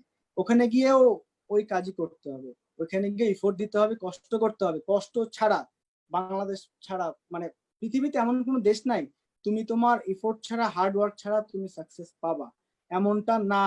দেশের বাইরে চলে যাব, বিদেশে গিয়ে যাব, বিদেশের আবহাওয়া আমাকে বসায় বসায় মানে মান্থলি আমাকে স্যালারি $5,000, $4,000, $500K USD আমাকে স্যালারি পে করবে। It's totally dream. এই স্বপ্ন থেকে আমাদের বের হয়ে আসতে হবে। যেখানেই যাই, যেখানে হার্ডওয়ার্ক করি, যদি হার্ডওয়ার্ক করতে হয় আমি যেন দেশে হার্ডওয়ার্ক করি, দেশে এফোর্ট দিই। Thank you so much. And we are having a very interesting session. Like protector word is very important to us, and we are having a lot of questions in our chat box. But I'll go to that in last. Before that, I Sure. have 2 more questions. As we know that একটা fresh graduate তার কোনো experience থাকে না, so they think like okay আমি যদি master's-টা করি, বা if I take MBA or any other course in my field or non professional field or anything, so in that case একটা triple স্টুডেন্টের কি সাথে সাথেই MSc বা MBA তে ঢুকে যাওয়া উচিত, or they should wait, like they should take some working experience and they should apply for masters? What's your opinion on that? বাংলাদেশের প্রেক্ষাপট চিন্তা করলে যদি বলি যে ক্যারিয়ার ওরিয়েন্টেড যদি আমি থিঙ্কিং করি, এই দেশে আন্ডারগ্রেডের পরে আদার্স কোনো ডিগ্রি ইঞ্জিনিয়ারিং সেক্টরে, নট আদার্স বিজনেস যদি বলি BBA MBA, that is different issue. ইঞ্জিনিয়ারদের জন্য কথা হচ্ছে যে ইঞ্জিনিয়ারিং করার পরে আর কোনো ডিগ্রি চাকরি করার জন্য, নিজের ক্যারিয়ার ডেভেলপ করার জন্য ইনস্ট্যান্টলি দরকার নাই। এটা আমার পার্সোনাল ওপিনিয়ন। করতে গেলে কি হবে, তুমি জাস্ট ইঞ্জিনিয়ারিং করার পরে একজন জয়েন করবে তোমার ব্যাচমেট, তুমি 2 বছর অন্য একটা ডিগ্রি নিবা, সে কিন্তু ওয়ার্ক এক্সপেরিয়েন্সে তোমার চেয়ে 2 ইয়ার্স সিনিয়র্স। জাস্ট থিঙ্ক যে জাস্ট একটা ডিগ্রি নেওয়ার জন্য তুমি তার চেয়ে 2 বছর পিছিয়ে গেলা, সকল সুযোগ সুবিধাই কিন্তু তোমার জন্য 2 বছর পিছিয়ে গেল। ওই অর্গানাইজেশনে পজিশন তুমি যদি তারপরে জয়েন করো, ফ্রেন্ড ব্যাচমেট হওয়ার পরেও ইউ আর 2 ইয়ার্স লাগ behind from your friend, from your batchmate. So career oriented, যারা ক্যারিয়ার সচেতন, যারা ক্যারিয়ার ডেডিকেটেড, যারা চায় যে না আমি বড় কিছু হতে চাই, আমার পরামর্শ হচ্ছে যে পাস করার সাথে সাথেই স্যালারি নিয়ে খুব একটা বদার না হয়ে, কাজ যদি কোনোটা ভালো লেগে থাকে কাজে ঝাঁপিয়ে পড়ো। তোমার একটা রেজাল্ট দিয়ে জয়েন করার পরে দেন শো ইউর ক্রিয়েটিভিটি। জয়েন করার পরে তোমার মেধা, তোমার ক্রিয়েটিভিটি, তোমার ইচ্ছা শক্তি, তোমার ডেডিকেশন ওইখানে কাজে লাগাও। ফ্লারিশ করো নিজেকে ঢেলে সাজাও, যেটা বলে আর কি। তুমি তোমার মতো করে কাজ করো, then obviously will get your outcome. আমি যদি আমার কথা বলি, 2010-এ আন্ডারগ্রেডের পরে 2020 সালে কেন জানি আমার মনে হলো যে আমার কোনো ডিগ্রি তো না, এখন কি করা যায়।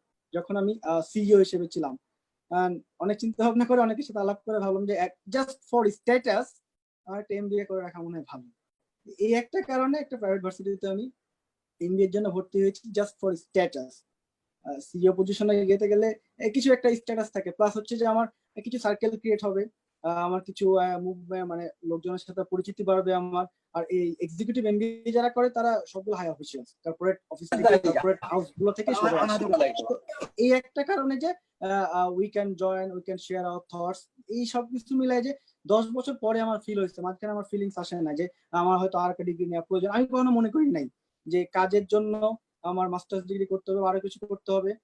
কাজ যদি কেউ মনোযোগ দিয়ে করতে চায়, এর জন্য এর পরবর্তীতে হায়ার স্টাডি ঠিক ওই মুহূর্তে দরকার নাই। যদি খুব নেসেসারি হয় যে না এটা করতে হচ্ছে প্রয়োজনে, না হলে আমার প্রমোশন হচ্ছে না, অনেক কোম্পানির রুলস আছে অবভিয়াসলি যে এই একটা গ্রেডে মানে স্টাডির একটা ডিগ্রি না থাকলে নেক্সট প্রমোশনটা হবে না। অনেক মাল্টিন্যাশনাল কোম্পানিতে এমবিএ প্রিফার করে, বলে দেয় যে এমবিএ করতে হবে, না হলে নেক্সট প্রমোশনটা হচ্ছে। দ্যাট ইজ ডিফারেন্ট ইস্যু, ওটা নিয়ে আমি কথা বলতে চাচ্ছি না। বাট ইঞ্জিনিয়ারিং সেক্টরে সকল ইন্ডাস্ট্রির একই প্র্যাকটিস। তুমি পাস করার পরে, আন্ডারগ্রেডের পরে, তুমি জয়েন করার পরে তুমি ওখানে তোমার যা দিবা সেটার আউটকাম পাবা। এটা নিয়ে আরেকটা ডিগ্রি নিতে গেলে সময় নষ্ট হবে, ডেডিকেশন কিন্তু দুই দিকে ডাইভার্ট হয়ে যাবে। হয় চাকরি মনোযোগ দিয়ে করতে পারবো না, নাহলে পড়ালেখার ক্ষতি হবে। তো দুইটাকে একসাথে করতে গিয়ে মানে কোনোটা ঠিক মতো হয় না। দুইটা ভালোভাবে মেনটেন করতে পারলেও একটা দিক একটু হলেও ক্ষতি হয়। যদি ক্যারিয়ার নিয়ে সচেতন হই, বড় কিছু হতে যায়, ক্যারিয়ার ফোকাস থাকাই ভালো। ক্যারিয়ার যদি একটা জায়গায় যাওয়ার পরে দেন ইউ ক্যান ডু, তোমাকে কেউ আটকাবে না, বরং বলবে যে না ঠিক আছে ইউ ক্যান ডু ইট। এবং even after getting a good position you will get extra benefit, যেটা আমি এখন পাচ্ছি। অনেকে এই পজিশন দেখে মানে এক্সট্রা বেনিফিট দেয় না, ঠিক আছে ওকে, মানে এক্সট্রা সমাদর করা আর কি, যে তুমি যাওয়ার পরে তোমাকে আরো ডেকে বলতেছে কেন আপনি এখানে নাই, কেন থাকলে মনে ভালো হতো, এই টাইপের। বাট কেন অযথাই, মানে আমি একটা জায়গায় কাজ করতেছি, ক্যারিয়ার ফোকাস না হয়ে আবার আর এক জায়গায় গিয়ে আমার পড়ালেখা করতে হবে। আই ডোন্ট থিঙ্ক সো যে এই কন্ট্রোভার্সিয়াল ইস্যুটা মানে একটা কনফ্লিক্ট তৈরি করে, আমি এটা পক্ষপাতী না। Thank you so much for your honest opinion. And যারা যে কোয়েশ্চেন করছে না কেন আমাদের চ্যাট বক্সে, আমি সবগুলো কোয়েশ্চেনই জিজ্ঞেস করবো আমাদের স্পিকারকে, এন্ড সবারই অ্যান্সার পাওয়া যাবে। I have one last question and after that I will come to you guys. So আমরা অনেকেই অনেক এডিশনাল সার্টিফিকেটস নিয়ে থাকি আফটার গ্র্যাজুয়েশন, দেখা যায় যে কোনো একটা special course on that particular. তো এই টাইপের কোর্সেস বা কোন কোর্সগুলো করলে ভালো হয় একটা ইলেকট্রিক্যাল ইঞ্জিনিয়ারের জন্য, বা কোন অ্যাকচুয়ালি, যেমন আমরা কোর্সেরাতে অনেক পেইড কোর্সেস থাকে, আবার অনেকগুলো নন কোর্সেস থাকে। সো ওগুলো আসলে অনেকেই চিন্তা করে যে যেমন আমরা এখন এই কোয়ারেন্টাইনের টাইমটাতে we are doing a lot of courses, but এটা জানি না যে আসলেও কি এই কোর্সগুলো আমরা যে করছি বা সার্টিফিকেটটা দ্যাট উই আর গেটিং, এটা কি আমরা যখন সিভিটা ড্রপ করবো সো অ্যাডিশনালি ওটা থাকবে ওখানে যে আমি এই কোর্সটা, সো এটা কি আসলে কোনো কাজে মানে হেল্পফুল হয় নাকি জাস্ট করার জন্য করা? কোশ্চেনটার আনসার অনেক ভাবে দেওয়া যায়। ফার্স্ট অফ অল, আমার এখন টাইম কাটছে না, আমি কোর্স সিলেক্ট করার কোনো গাইডলাইন পাচ্ছি না, আমাকে সাজেশন দেওয়ার মতো কেউ নাই যে কিনা বলবে যে এটা করলে ভালো। দেন যেটা হচ্ছে যে ফার্স্টে অনেকগুলো কোর্স থেকে জাস্ট র্যান্ডমলি পিক করা, 1 2 5 4 5 7, দ্যাটস অল, যে আমরা এই কয়টা কোর্স যদি এই মুহূর্তে করতে যাই, এইভাবে যদি করে থাকে যে তার ভালো লাগা থেকে করতে পারে, দ্যাট ইজ ডিফারেন্ট ইস্যু, এটা দোষের কিছু নাই। বাট এই যে শর্ট কোর্স গুলা ভালো, এগুলো অবভিয়াসলি ভালো। এটা ভালো তখনই যদি আমি ফোকাসড হয়ে যদি করতে পারি, যে আমি যেইখানে কাজ করছি বা আমি যেটা করতে চাই সেটার সাথে যদি লিঙ্ক থাকে, অবভিয়াসলি ভালো। যে কিনা প্রোগ্রামার হতে চাই, তার কম্পিউটার সায়েন্স রিলেটেড যেসব শর্ট কোর্স থাকে সেগুলো করলে ভালো। যে ব্যবসায় পড়তে চায়, এমবিএ বিবিএ করতে চায়, তার সেই টাইপের পড়ালেখা করা ভালো। যে এফসিএ বা আইসিসি এই টাইপের করতে চায়, তাদের শর্ট কোর্স ওই টাইপ হওয়া ভালো। যে আমার কথা হচ্ছে যে যেই সেন্ট্রিক, যার টার্গেট, যে মুভমেন্ট, যে না আমি এই লাইনে থাকতে চাই, আমি এটা করতে চাই। হতে পারে সেটা প্রফেশনাল লাইফ, হতে পারে স্টুডেন্ট লাইফে। স্টুডেন্ট লাইফেরও অবভিয়াসলি অনেকেরই একটা চিন্তা ভাবনা থাকে যে না আমি এই জায়গাতে কাজ করতে করতে হয়তো একটা ভালো কিছু করার ইচ্ছা আছে। আবারও বলতেছি, কোন এম ইন লাইফ না, এটা হচ্ছে যে নিজের ক্রিয়েটিভিটি থেকে, নিজের ইচ্ছা থেকে একটা কিছু আসা। যে ক্লাস 5-এ এম ইন লাইফ লেখা আর ভার্সিটি লাইফে এম ইন লাইফ নিয়ে চিন্তা করার মধ্যে আকাশ পাতাল ফারাক। যে মানুষটা জানে না ডক্টরের রোল কি, তাকে লিখতে বললে হচ্ছে আমি বড় হয়ে ডাক্তার হব। যে মানুষটা জানে বর্তমান অবস্থান কি, দেশে কি হচ্ছে, সে যদি বলে যে আমি রাষ্ট্রবিজ্ঞান নিয়ে আমি কাজ করতে যাই, সে কিন্তু বুঝেই বলতেছে আফটার 20 ইয়ার্স 20 বছরের একটা মানুষ যা চিন্তা করবে তার সাথে 10 বছরের বা 8 বছরের একটা মানুষের চিন্তা করার মধ্যে বিস্তর ফারাক, আকাশ পাতাল ফারাক। সো এম ইন লাইফ ওই সময় না, একটা সার্টেন এজ পরে গিয়ে যদি আমি চিন্তা করি যে না আমি এই টাইপের একটা জায়গাতে যাব, ও কিন্তু অনেক চিন্তা ভাবনা করে বলবে, ও পার্সপেক্টিভ থিঙ্ক করবে, এনভায়রনমেন্ট চিন্তা করবে, মুভমেন্ট দেখবে যে কে কি হচ্ছে না হচ্ছে। যদি ধরো কি যে বাসে চলাফেরা করতে যাই, ও কিন্তু বাসে রেগুলার 50 জন মানুষের সাথে মিশতেছে, ওইখান থেকে সে কিছু জিনিস পিক করতেছে, এটা শিক্ষণীয় জিনিস। তো সারাদিন যে মুভমেন্ট, সারা মাস সারা বছরের যে মুভমেন্ট, এইগুলো থেকে তার মধ্যে কিছু একটা রিয়েলাইজেশন আসে যে না, বাস্তব জীবনটা হয়তো এরকম না, আরেকটু চেঞ্জ হইতে পারে। তো তখনকার ডাক্তার হতে চাওয়া আর পরবর্তী লাইফে ডাক্তার, ইঞ্জিনিয়ার, অ্যাকাউন্টেন্ট হতে চাওয়ার মধ্যে একটা পার্থক্য আছে। তো এই পার্থক্যটা হয়ে যাওয়াতে কেউ যদি ওইভাবে চিন্তা করে যে না আমি এই কোর্সটা করব, আমার এই কোর্সটা আমার সাথে অ্যালাইন্ড, আমি এই প্রফেশনে আছি আমার সাথে অ্যালাইন্ড। আমি নিজেই আইবিএ তে অনেকগুলো কোর্স করেছি যেটা accounting related. As a engineer আমার অ্যাকাউন্টিং নলেজ শুরুর দিকে থাকবে না, এটা স্বাভাবিক, বাট বিজনেস চালাতে গেলে আমার অ্যাকাউন্টিং অনেক কিছু মেনটেন করতে হয়। তো অ্যাকাউন্টিং জানার জন্য আমি পার্সোনালি আইবিএ তে শর্ট কোর্স যেগুলো প্রোভাইড করে সেগুলো থেকে অনেকগুলো কোর্স করেছি, জাস্ট অ্যালাইন থাকার জন্য, কিছু নলেজ নেওয়ার জন্য, যেটা কিনা আমি আমার কর্মক্ষেত্রে কাজে লাগাতে পারি। ব্যাপারটা এরকম যে আমি এমন কিছু করব, হতে পারে আমি আমার গ্র্যাজুয়েশনের পর কাজে লাগাবো, আমার ড্রিম থাকতে পারে সেখানে কাজে লাগাবো, আমার একটা টার্গেট থাকতে পারে সেখানে কাজে লাগাবো, অথবা প্রফেশনাল লাইফে কাজে লাগাতে পারবো। তো এই ক্ষেত্রে যদি কোনো সিনিয়র্স এর পরামর্শ নিতে হয়, নিলে ভালো হয়।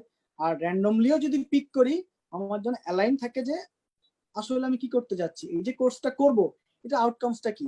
র্যান্ডমলি 8-10টা পিক করে নিয়ে সময় নিয়ে ব্যস্ত থাকলাম, এমন না যে কাজে দিবে না তা না, অবভিয়াসলি কিছু করলে তো কিছু একটা শিক্ষণীয় জিনিস তো মনের মধ্যে আসবেই, সেটা অবশ্যই থাকবে। বাট সেটা যদি শিখলাম প্লাস অ্যালাইন থাকলো 200%, never go through 100%, go through always 200%। কিছু নিব, কিছু শিখবো, দুটা মিলে নিজের জন্য কিছু নিজের মধ্যে অর্জন করবো, দ্যাটস ইট। আর তাছাড়া কিছু প্রফেশনাল সার্টিফিকেট বা ট্রেনিংও থাকে, যেমন সার্টিফিকেটস অন এমবেড সিস্টেম বা হচ্ছে advance training in system engineering বা পাওয়ার ইলেকট্রনিক্স। তো এই টাইপের কোনো কোর্স কি আপনি বা ট্রেনিং কি মানে প্রফেশনাল ট্রেনিং কি আপনি সাজেস্ট করেন ফ্রেশ গ্র্যাজুয়েটদের জন্য? প্র্যাকটিক্যাল কোর্স হলে সাজেস্ট করি। যদি প্র্যাকটিক্যাল কোর্স হয়ে থাকে যে না আমি এমবেডেড সিস্টেম নিয়ে কাজ করব, আমি এআই নিয়ে কাজ করব, আমি আইওটি নিয়ে কাজ করব, it must be practical, not only theory. Theory দিয়ে এইসব কোর্সের আলটিমেট কোনো গোলে রিচ করা যায় না। Obviously if then I will suggest, যদি এটা কিনা প্র্যাকটিক্যাল জায়গা বা প্র্যাকটিক্যাল ক্ষেত্র হয়ে থাকে, যে না কেউ একটা প্রজেক্ট নিয়ে কাজ করতেছে এবং এইটা কোনো একটা জায়গায় ইমপ্লিমেন্ট হবে। একজন আর&ডি ইঞ্জিনিয়ার অনেকভাবে ডিজাইন করতে পারে, ডিজাইনটা যদি মোল্ডেবল না হয়, ইন্ডাস্ট্রি ভাষায় যে একটা ডিজাইন করার পরে প্লাস্টিক যে বোতল আমরা দেখি, অনেকভাবে ডিজাইন করা সম্ভব, কিন্তু সেইটা ফাইনাল প্রোডাক্ট হিসেবে আউটপুট আসতে হবে, একটা বোতল বের হতে হবে।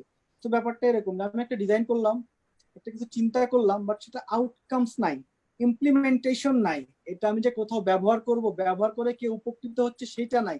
সেইটা যদি না থাকে তাহলে কিন্তু আলটিমেটলি এইসব প্রজেক্ট, এইসব শর্ট কোর্স গুলো আমি ডিসকারেজ করি, এই জন্য যে যেটাই করি না কেন সেটা যেন আউটকামস থাকে, একটা যেন রেজাল্ট থাকে। উইদাউট রেজাল্ট এসব কিছু করে নিজেই কিন্তু পরে ভুলে যাবে, না জানি কি করছি মনে নাই। বাট কিছু করার পরে সেটা যদি ফলাফল থাকে, নিজেরও ভালো লাগবে, পরবর্তীতে কারো কাজে লাগবে।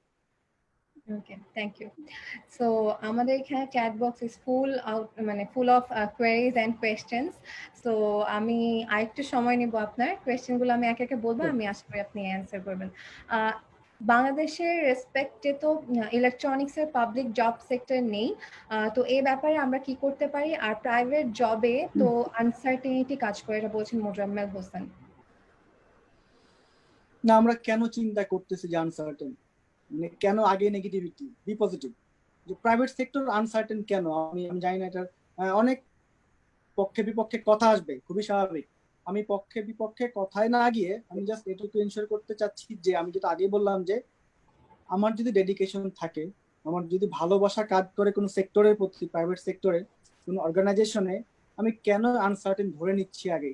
এরকম তো বাংলাদেশে কখনো হয় না, বিশ্বের বিভিন্ন দেশে হলেও বাংলাদেশে এখন পর্যন্ত হয় না যে প্রাইভেট সেক্টরে কোনো নোটিশ ছাড়া, কোনো প্রায়র কোনো মানে কি বলে এটাকে, পূর্বাভাস ছাড়াই আমি এই 500-600 ইঞ্জিনিয়ার ছাড়াই করে ফেলতেছি। আমার মনে হয় না, আমি দেখিনি এখন পর্যন্ত যে প্রাইভেট সেক্টরগুলোকে কেন আনসার্টেন বলতেছি। আনসার্টেন কিন্তু আমরাই ক্রিয়েট করছি। কেন আমরা ক্রিয়েট করলাম? আমাদের স্টেবিলিটি নাই একটা জায়গা থেকে, আমাদের মোবিলিটি প্রচুর। একটা জায়গায় গিয়ে আমরা থাকি না, 3 মাস 6 মাস পরে সুইচ করি, ভালো লাগে সুইচ করতে। আমি অনেক শুনছি যে আমার তো সুইচ করতে ভালো লাগে, সুইচ না করলে ইনক্রিমেন্ট হয় না। This is not fair. তো আমার চিন্তাই হচ্ছে আমি বেশি দিন থাকবো না। আমি নিজেই যেখানে চিন্তা করতেছি নেগেটিভিটি নিয়ে, আমি এই জায়গায় বেশি দিন থাকবো না, আর এক জায়গায় আমি চলে যাব। তো আমার মধ্যে কেন আনসার্টেনিটি কাজ করবে? সার্টেন থিংস আমি আগে চিন্তা করে নিই যে আমি এই ইফোর্টটা দিব, এই জায়গাতে আমি এই ইফোর্টটা দিব। ইফোর্ট দেওয়ার পরে, হার্ডওয়ার্ক দেওয়ার পরে যদি কি না কোনো প্রবলেম হয়, then I think we should talk about this topic.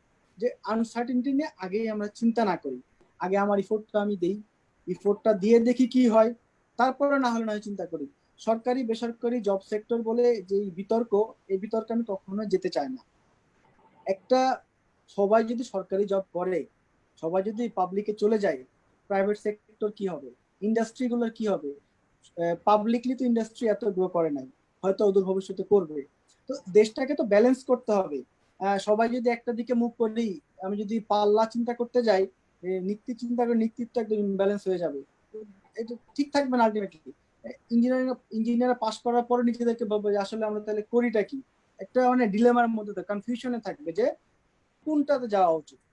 যারা প্রাইভেট সেক্টরে মুভ করতে চাচ্ছে তাদের মতো সুযোগ সুবিধা নিয়ে যাচ্ছে যাক, পাবলিকে যাচ্ছে যাক। সবকিছু মিলায় দেশের যেই ইকোনমিক্যাল অবস্থা, জব সেক্টরের যেই ব্যালেন্সিং সিচুয়েশন, এটা অটোমেটিক্যালি একটা ইকোসিস্টেমের মতো। সো কোনোটাকে আনসার্টেন বলা যাবে না। ইভেন পাবলিক সার্ভিসকে ছোট করা যাবে না, বা প্রাইভেট সেক্টরকেও ছোট করা যাবে না। প্রত্যেকটা সেক্টরই যে যেখানে জব করবেন সম্মান দিয়ে করবেন, নিজের হাইয়েস্ট 200% এফোর্ট দিয়ে করবেন। Okay, thank you so much. So, Tahamin Mahmood from IEEE Back University অনেক ভালো একটা কোয়েশ্চেন করেছে, যেটা নিয়ে আমরা অলরেডি অলমোস্ট 20 minutes একটা কনভারসেশন হয়ে গিয়েছে যে why should we stay in Bangladesh, and she is also mentioning that sir, do you think we should consider staying in Bangladesh after bachelor? There is not even sufficient innovation lab for students. Are you affiliated with any public engineering or private university? Are you providing any internships for undergrad electrical engineering students? I guess not. This is why there is an empathy among electronics majors for seeking government and private jobs inside Bangladesh over sitting for GRE and TOEFL. Tahamin Mahmood, I guess sir has explained the fact that কেন আমাদের দেশে থাকা উচিত, and আপনি যদি লাইভটা আমাদের গ্রুপে শেয়ার করা হচ্ছে, so সেখানে যদি দেখেন আসলে he has mentioned the cons and pros. So it's up to you what you want to choose. And yes, we consider the fact that we are lacking behind, and we don't have a lot of resources, but as we are working together, they are also providing us some opportunities, and we also have to look for the opportunities. So sir, the question is, do you guys offering any kind of internship for the fresh graduates? Thing is, আমাদের product গুলো খুব sensitive, আমাদের আর&ডিটাকে আমরা খুব sensitive আকারে রাখি, যে আসলে খুবই স্বাভাবিক। আমি যদি আদার সেক্টর ব্র্যান্ডের কথা বলি, তার যদি আমি প্রসেসটা জানতে চাই, তার ম্যানুফ্যাকচারিং প্রসেস জানতে চাই, কোনো সফট ব্রিক্স কোম্পানির বা কোনো হার্ডওয়্যার কোম্পানি যদি বলি যে আপনার এই প্রসেসের মেকানিজমটা কি, খুবই স্বাভাবিক, কেউ বলবে না। আমাদের ক্ষেত্রেও এটা ব্যতিক্রম কিছু না। আমরা আর&ডিটাকে একটু সেন্সিটিভ রাখতে চাই। ইঞ্জিনিয়াররা সেখানে স্বাধীন, বাট আমাদের টেকনোলজি আমরা খুব ওপেন করি না। ইস্যু হচ্ছে যে যদি ইন্টার্ন করতে হয়, আমরা এটা নিয়ে খুব রিসেন্টলি কিছু কাজ শুরু করেছি বিভিন্ন ভার্সিটির সাথে, যে 1-to-1 কিছু আমরা কন্ট্রাক্টে যাচ্ছি, যে কিছু স্টুডেন্ট আমরা ফ্রেশ গ্রাজুয়েটদের নিব, তাদেরকে আমরা দেখবো যে হোয়াট ইজ ইন্ডাস্ট্রি অ্যাকচুয়ালি। এটা দরকার, আমি এটাকে অ্যাপ্রিসিয়েট করি। হয়তো বাংলাদেশে এর আগে হয় নাই কখনো, but it's time to make our students to know the practical things are working inside the factory, inside the industry. So it's needed actually to know the things there. আমরা যারা ইঞ্জিনিয়ারিং পড়ে আসছি, লেদ মেশিন ছাড়া এর বেশি কিছু আমরা দেখি নাই আমাদের সেক্টরগুলোতে। মেকানিক্যাল ইঞ্জিনিয়ারিং জন্য বলতেছি আমরা। হাইয়েস্ট আমরা একটা লেদ মেশিন পর্যন্ত দেখি, সিএনসি লেদ মেশিনটা দেখি, বাট এটা কিন্তু শেষ না। লেদ মেশিন একটা ইন্ডাস্ট্রিতে খুব রুট লেভেলের ওয়ার্ক, খুব লো লেভেলের একটা কাজ, যেখানে কিনা খুব মানে খুব নট সিগনিফিকেন্ট পিপল ওখানে কাজ করে। বড় বড় অনেক মেশিনারি সেট আপ থাকে যেগুলো কিনা জানাটা সবার জন্য জরুরি। We are working on this sector, যে আমরা খুব রিসেন্টলি বিভিন্ন ভার্সিটির সাথে আমরা কোলাবোরেশনে যাচ্ছি। আইআইটির সাথে আমার কথা হয়েছে, বিভিন্ন ভার্সিটির সাথে আমাদের কথাবার্তা চলছে। খুব শীঘ্রই আমরা এই ইন্টার্নশিপ সহ যে প্র্যাকটিক্যাল ট্রেনিং, শুরুতে যেমন বললো তোমরা সম্ভবত কয়েক মাস আগে ফ্যাক্টরি ভিজিট করে আসছো, তো ফ্যাক্টরি ভিজিটটা আমরা ঠিক এই মুহূর্তে কোভিড এর কারণে বন্ধ রাখছি 3-4 মাস, 2-3 মাস ধরে। But everything normal, then factory ভিজিটটা আমরা আবার ওপেন করে দিব। এটা আমরা ওপেন করে রাখছি এখন বিভিন্ন ভার্সিটি স্টুডেন্টদের জন্য, যারা ভিজিট করতে চাচ্ছে আমরা অ্যালাউ করতেছি, জাস্ট দেখার জন্য যে একটু কিছু দেখলেও কিন্তু মানে নিজের মধ্যে একটা ব্রডনেস কাজ করে। আমাদের যে 600 একর ফ্যাক্টরি, 700 একর ফ্যাক্টরি, এই সেট আপটা একটা বিল্ডিং এর ছাদে গিয়ে দাঁড়ালে তখন নিজের মধ্যে একটা ফিলিংস কাজ করবে যে wow, I can assure you everyone can say wow, if you have gone there then you can say like this way, যে বাংলাদেশে এরকম কিছু একটা হচ্ছে যে একটা জায়গাতে গেলে তার যে ফ্লারিশনেস, তার যে এক্সপানশন, তার যে টেকনোলজির যে ডেভেলপমেন্ট, সেটা দেখলে কিন্তু মনের মধ্যে একটা কনফিডেন্স গ্রো করবে যে না, ভালো কিছু হচ্ছে, দেশে থাকাটাই মনে হয় দরকার। এটা হচ্ছে ফ্যাক্টর। আরেকটা ইস্যু হচ্ছে যে অবভিয়াসলি কিছু আমাদের অবস্টেকল আছে, কিছু ড্রব্যাকস আছে আমাদের, কিন্তু আমরা যদি প্রতি বছরেই জিআরই আইএলটিএস টোফেল দিয়ে যদি বাইরে চলে যাওয়া শুরু করি, এই ড্রব্যাকস গুলো কিন্তু আরো বাড়বে। তো আমরা কিন্তু এই ড্রব্যাকস গুলো ক্রিয়েট করতেছি, যে আমরা থাকতে চাচ্ছি না, থাকতে না চাওয়ার কারণে একটা সিগনিফিকেন্ট পার্ট দেশে বাইরে চলে যাচ্ছে, যে ব্রেনটা চলে যাচ্ছে। এই ব্রেন গুলো যদি থাকতো, আমরা সবাই মিলে কাজ করলে, আই হোপ যে খুব ভেরি সুন যে তুমি ভার্সিটিতে বা প্র্যাকটিক্যাল ল্যাবে আরো কিছু চাচ্ছ, এটা পাওয়া খুব স্বাভাবিক, খুবই সম্ভব আমাদের জন্য। Exactly. And আমি নিজের এক্সপিরিয়েন্স থেকে বলতে পারি, we went there, our team went there, so আমরা almost 30 people এর মতো we went to Walton High Tech Park, গাজীপুরে যেটা। So we visited the whole place. We were tired, but they were not tired. And আমাদেরকে প্রত্যেকটা manufacturing প্লেসে, like সেটা TV screen থেকে, মানে everything what they are doing, আমাদেরকে ধরে ধরে everything they describe, their engineers, allocated engineers were describing everything. আমরা যেখানে ফ্রিজ বানানোর যে জায়গাটা, আমরা সেখানে যাই, সেখানে the allocated engineer, he explained how it works. Then বিভিন্ন ডাম ইভেন যে অবজেক্টগুলো থাকে সেগুলো আমাদেরকে দেখানো হয়। So we already visited the মানে industry, and they were very cooperative and they tried to make us learn whatever is possible by them.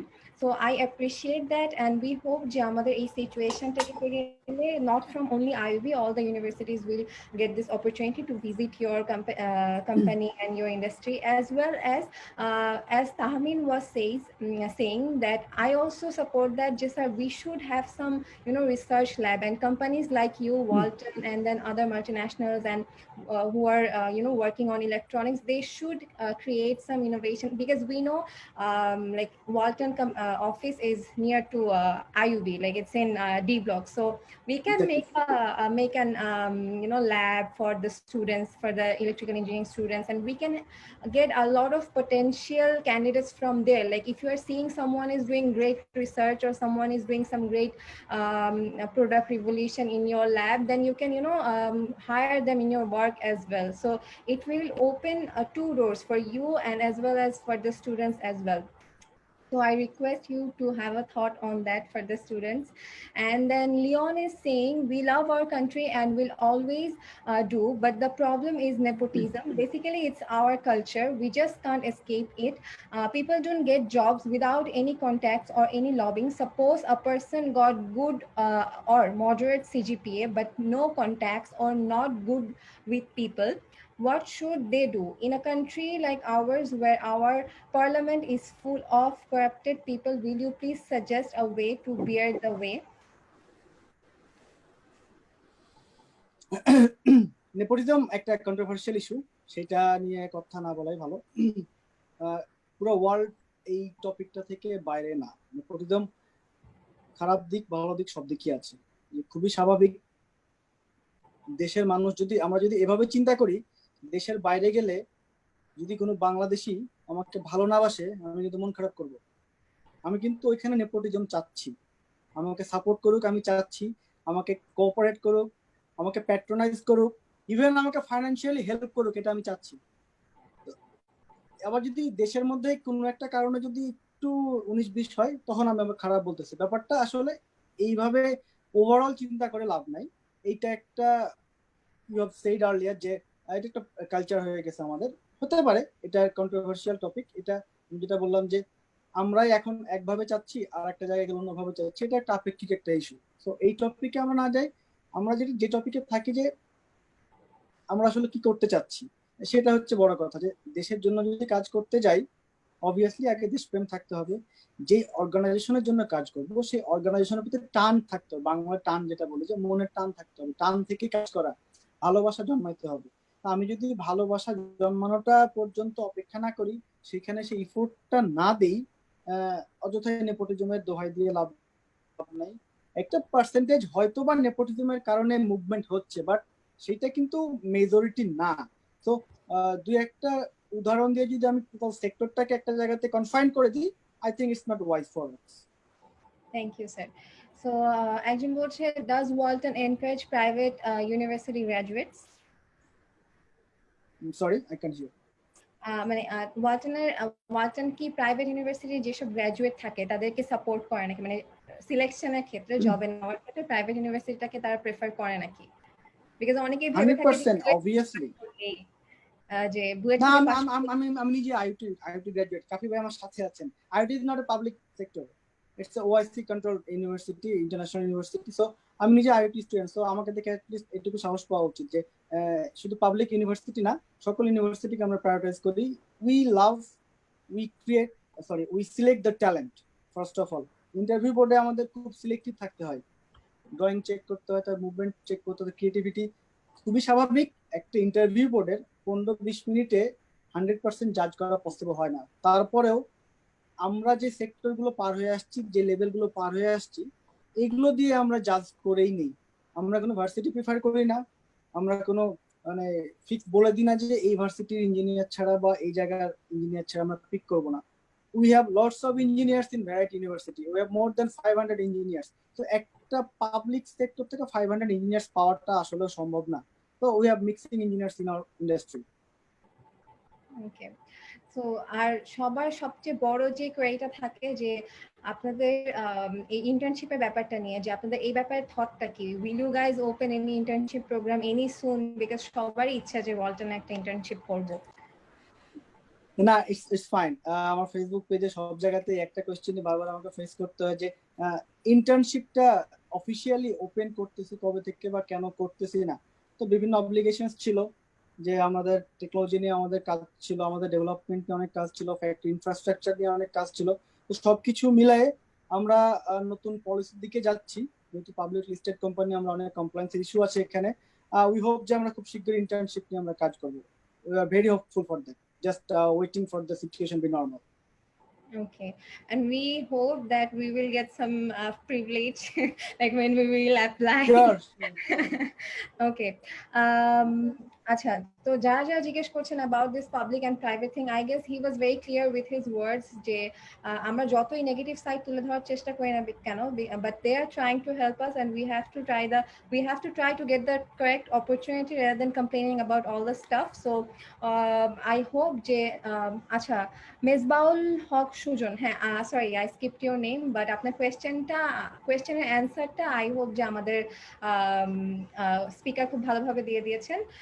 And there you go, Anisha, with nepotism. No, I'm not supporting any kind of nepotism. What I felt, I said, okay. And privately, I work in a private radio station. I'm RJ, so I know how it works. I work with already professional people. I work in Radio Today, so I work in a very good office. So I know how you have to deal in private sectors. We go through a lot of things when we plan something to work with. So that's why I am supporting him, not because he will give me a job.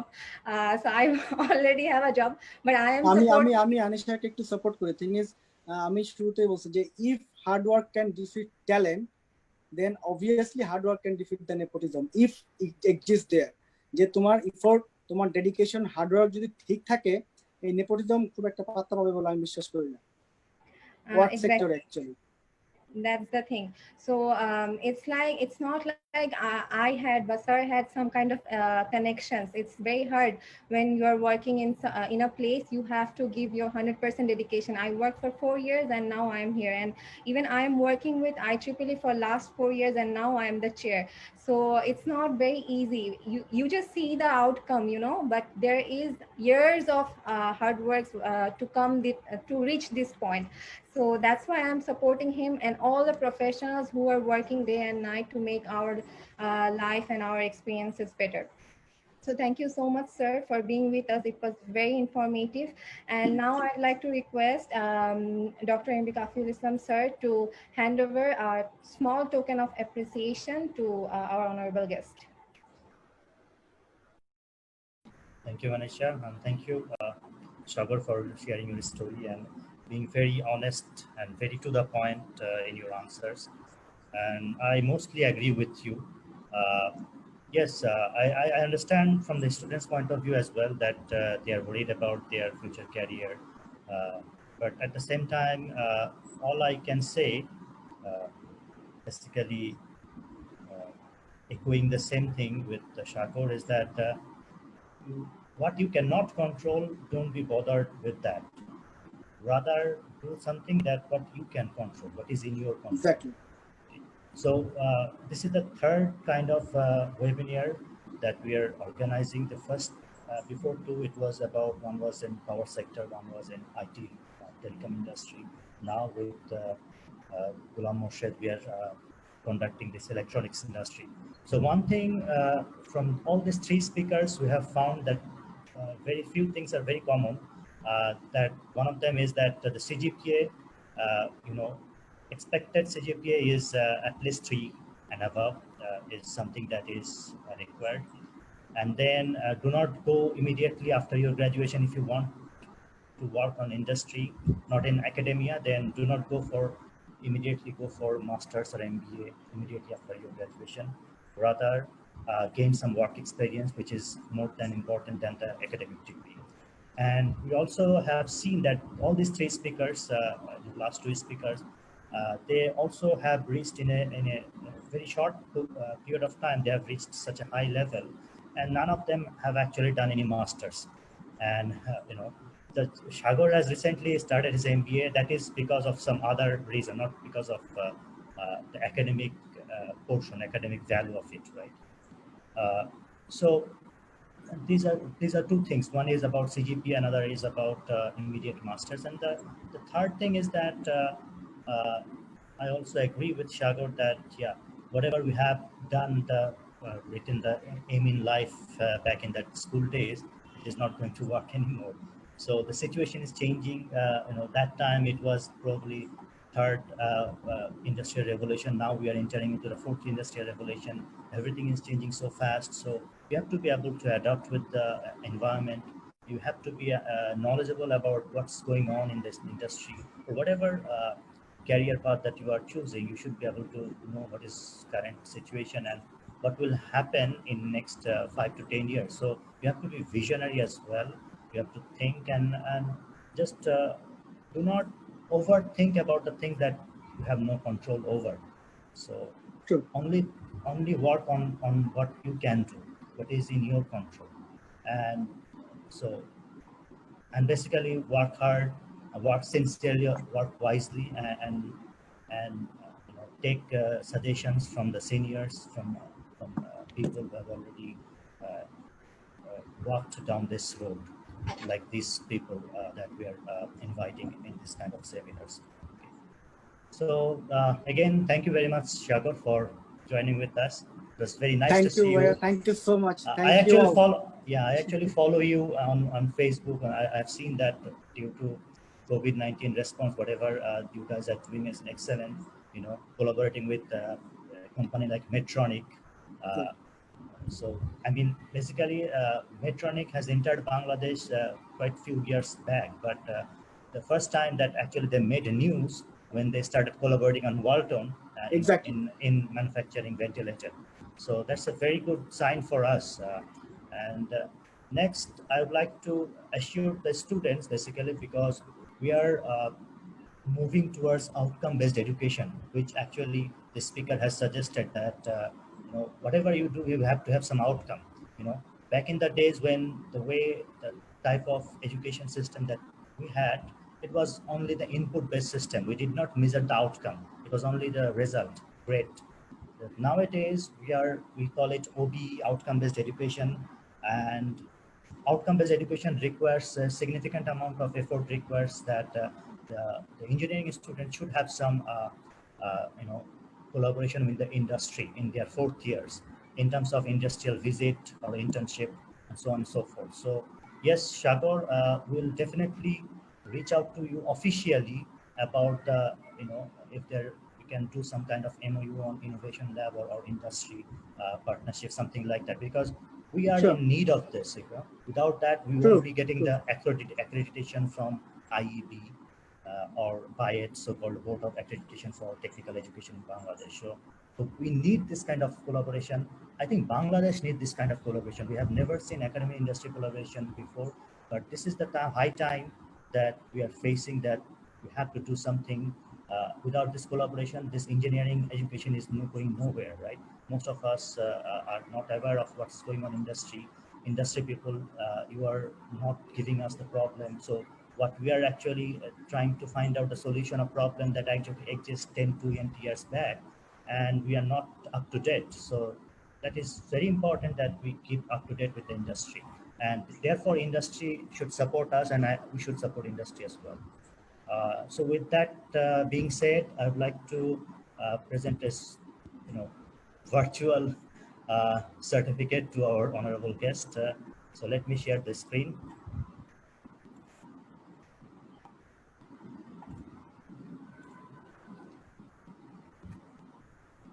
Can you see that screen, Shagor? Yeah, sure.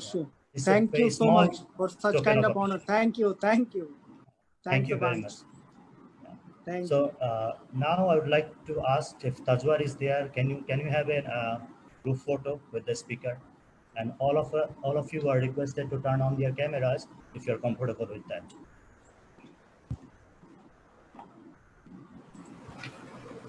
Yes, again, a virtual group photo.